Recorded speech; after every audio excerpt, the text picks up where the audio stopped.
वक्त से बातचीत करने के लिए। और मैं ये जानना चाहता हूं कि कल जिस तरीके से एफिडेविट फाइल किया है मुंबई पुलिस ने, ये कहते हुए कि सुशांत सिंह राजपूत के पिता को कोई अधिकार नहीं है पटना में केस दर्ज करने का, और उन्होंने पहले कोई ऐसी बात नहीं बताई कि उनके बेटे के साथ क्या हुआ। जब मुंबई पुलिस ने पूछताछ किया और कई बार हम लोग ने पूछताछ किया, फिर भी उन्होंने कोई नहीं बात बताया, तो ये सीधा आरोप परिवार पर मुंबई पुलिस लगा रही है।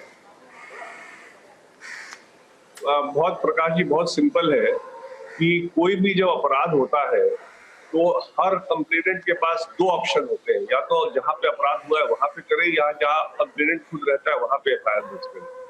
तो जहां अपराध हुआ था वहां पर परिवार ने 25 फरवरी को ही बताया था कि सुशांत सिंह के जान को खतरा है और जो लोग उनको घेरे हुए हैं वो जो है अच्छे लोग नहीं हैं और उनसे उनको बचाया जाए।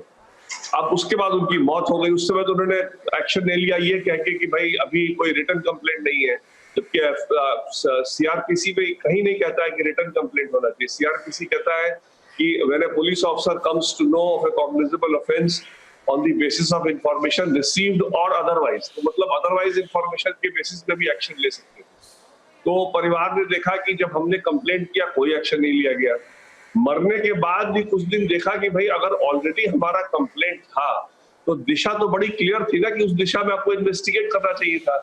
तो परिवार ने देखा कि खाली 40 दिन तक खाली पूरे बॉलीवुड को बुला बुला करके पता नहीं क्या इंक्वेस्ट में क्या कर रहे हैं। इंक्वेस्ट में बॉलीवुड से क्या मतलब? इंक्वेस्ट तो सिर्फ उन्होंने एफआईआर तो दर्ज किया ही नहीं। इंक्वेस्ट में तो सिर्फ ये होता है कि क्या मतलब कॉज ऑफ डेथ है, उसका कोई सस्पिशियस सर्कमस्टांस है कि नहीं, तो साइटस ऑफ द डेथ सिर्फ वो इंक्वेस्ट में होता है, nothing to do with the background facts of the complainant etcetera.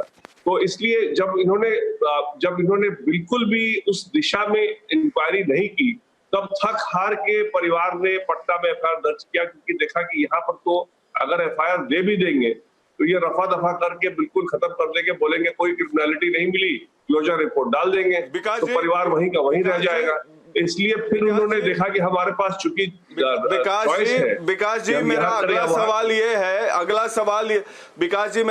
सवाल ये है कि शिवसेना ने अपने माउथपीस सामना में एक पर्सनल अटैक किया है सुशांत के पिताजी पर। कहा है कि सुशांत के पिता का सुशांत से संबंध अच्छे नहीं थे। अंकिता लोखंडे ने क्या किया सब जानती है। और रिया चक्रवर्ती के डिफेंस में सामना में उन्होंने लिखा है संजय राउत ने। इस पर जल्द से हमें जवाब दे दे, उसके बाद ब्रेकिंग न्यूज पे जाएंगे। संजय राउत हमारे पिता और बेटे के संबंध के बारे में कैसे क्या जानते हैं, ये तो देखिए कवर अप का ही मामला। या तो संजय राउत बोले कि हाँ पिता के वो दोस्त थे या पिता के साथ पटना में रहे हैं, या संजय सुशांत सिंह राजपूत के बड़े करीबी थे जो कि वो जानते थे कि सुशांत सिंह राजपूत उनको कहता था कि मेरे पिता से मेरा कोई संबंध नहीं है। तो इसलिए वो संजय राउत किस हैसियत से बोल रहे हैं? एक पिता और बेटे के संबंध के बारे में बोलने का अधिकार एक पॉलिटिशियन को कब से आ गया? प्रकाश जी आप मेरे को ये बताइए, ये एक बड़ा ही पर्सनल मामला होता है। कोई अगर पर्सनल